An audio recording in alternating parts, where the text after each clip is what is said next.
They thought she didn't belong in first class until they realized who she really was. Security guards removed a black woman from a first-class seat, assuming she didn't belong there. What they didn't know? She was the CEO controlling a $4 billion investment in their airline. By the time they realized their mistake, it was too late. This is the story of how one act of prejudice cost an entire company everything, and taught the world an unforgettable lesson about respect, power, and consequences. Where are you watching from? Drop your city country in the comments. Stay tuned to the end for the shocking twist. The hum of the airport was a familiar sound to Keisha Jones. As the CEO of one of the fastest-growing tech companies in the country, she had spent more time in the air than most pilots. But today was different. Today, she wasn't just another businesswoman. She was a black woman in a world that still, far too often, saw her as out of place. She adjusted her blazer, her fingers brushing against the smooth fabric as she walked toward the gate. Her flight to Chicago was boarding, and she was eager to get home after a long week of meetings.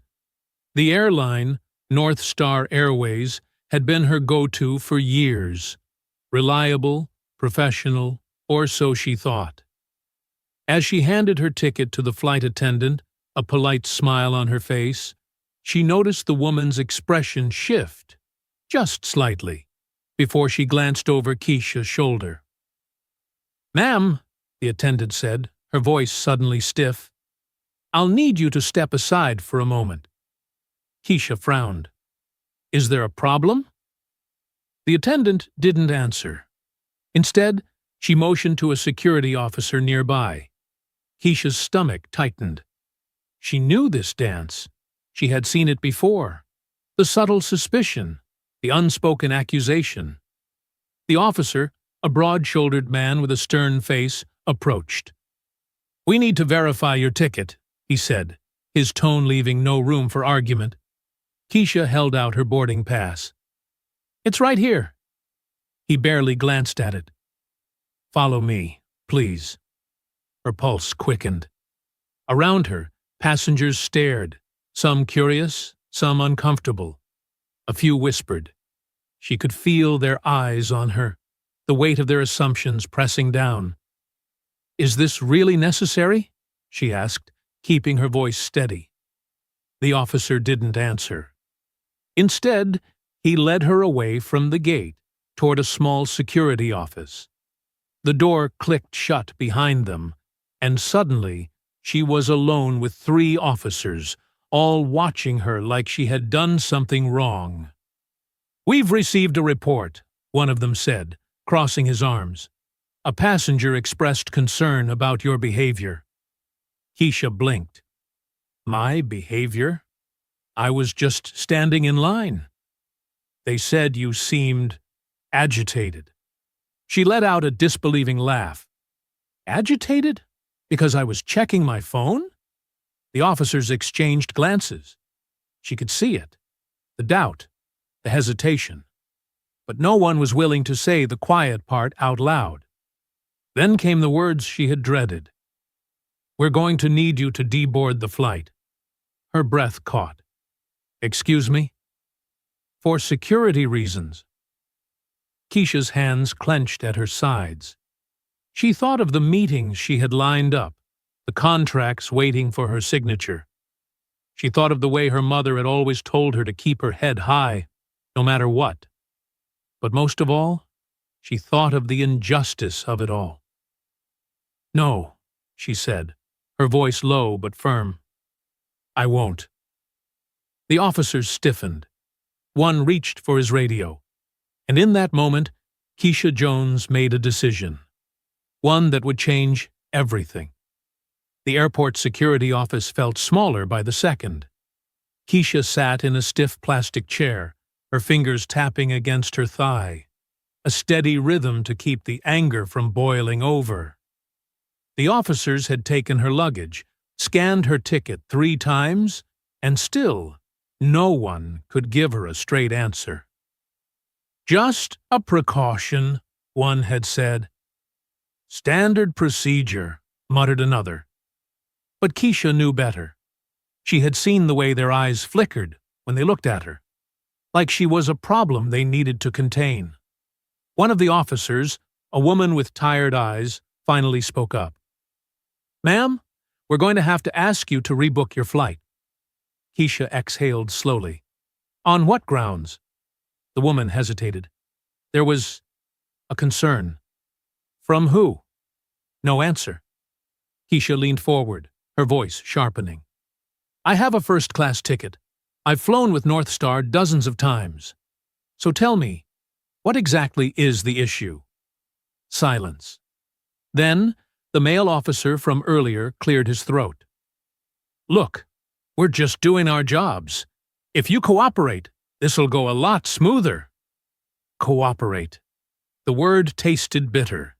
She had done nothing but exist in a space where someone didn't think she belonged. Her phone buzzed in her pocket. A message from her COO, Marcus. "You on the flight? Board meeting in 3 hours. Investors are antsy." Keisha's jaw tightened. She typed back, "Delayed. Tell them to hold tight." She looked up at the officers. "Fine. I'll rebook." But as she stood, something inside her snapped. This wasn't just about her. It was about every person who had ever been made to feel small, unwelcome, less than because of who they were. And she was done letting it slide. Outside the security office, Keisha pulled out her phone and hit record. Her voice was steady, but her hands shook, just slightly. "My name is Keisha Jones. I'm the CEO of Next Gen Tech. 10 minutes ago, I was pulled off my flight for no reason other than someone felt uncomfortable with me being here." She panned the camera to show the gate, the airline's logo bold above it. "North Star Airways, you just lost a loyal customer. And trust me, this isn't over." She posted it. Then she called her lawyer. By the time Keisha made it to a different airline's terminal, her video had already gone viral. Comments flooded in. "This is disgusting. Happened to me last year. They never think we belong in first class. North Star should be ashamed." Then came the media. News outlets picked up the story within the hour. By evening, number North Star racism was trending. But the real turning point? When Keisha's legal team uncovered something shocking. North Star Airways had received millions in corporate contracts from black-owned businesses, including hers, and she was about to pull every single penny. The next morning, Keisha sat in her office, staring at the numbers on her screen. North Star had a $4 billion partnership with Next Gen Tech, a deal that funded their entire in-flight tech system. Marcus leaned against her desk. "You sure about this?" Keisha didn't hesitate. "Terminate the contract." "It'll cost us—" "I don't care." Marcus nodded.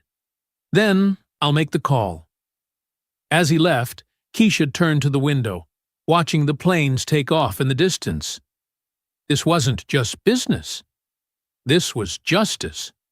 The CEO of North Star Airways, Richard Holloway, was mid-sip of his morning coffee when his phone rang. His assistant's voice was tense. "Sir, Next Gen Tech just pulled their contract." Richard nearly choked. "What?" "They're terminating immediately. Legal says there's no breach. They're eating the penalty fees." Richard's face drained of color. NextGen wasn't just another client. They were the backbone of North Star's entire digital infrastructure, booking systems, in-flight entertainment, even their crew scheduling software. Losing them meant chaos. And $4 billion? That wasn't just a loss. That was a catastrophe. He scrambled for damage control. Get me Keisha Jones on the phone. Now! Keisha's phone buzzed relentlessly. Calls, emails, even a desperate LinkedIn message from North Star's VP of Corporate Relations. She ignored them all, until Richard Holloway himself showed up at her office. Marcus raised an eyebrow as he stepped into her doorway. "You've got a very nervous airline CEO in the lobby." Keisha smirked. "Let him wait." 20 minutes later, she finally let him in. Richard looked like he hadn't slept. "Ms. Jones, I want to personally apologize for what happened." Keisha leaned back in her chair. "Do you? It was a terrible misunderstanding. The employee involved has been suspended." She let the silence hang between them before speaking. "You think suspending one person fixes this?" Richard shifted uncomfortably. "What can we do to make this right?" Keisha folded her hands. "Tell me, Richard, how many black executives have been mistakenly pulled off your flights this year?" He opened his mouth, then closed it. She nodded. "That's what I thought." News of NextGen's contract termination sent shockwaves through the business world. North Star's stock plummeted overnight. Competitors swooped in, offering public alliances with Keisha's company. Social media erupted with support, using the hashtag #NotJustAFlight, a movement calling out discrimination in corporate spaces. But the most powerful moment came when Keisha received a handwritten letter from a young black college student. "I saw what you did. I was always told to keep my head down in places where I don't belong. But you showed me what happens when we stand up." "Thank you," Keisha framed that letter. A week later, North Star made a last-ditch effort.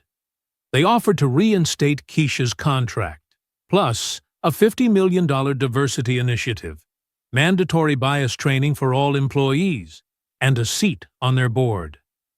Keisha's team urged her to take it, but she had one more condition. "I want a public admission," she said. "Not a PR statement. A real, honest acknowledgement that this wasn't just a misunderstanding. It was racism. And I want it from you, Richard." On camera, the airline hesitated. Then they agreed. Cameras flashed as Richard Holloway stood at the podium, his voice unsteady. North Star failed. Not just Keisha Jones, but every passenger who's ever been made to feel unwelcome on our flights. That changes today. It wasn't perfect, but it was a start.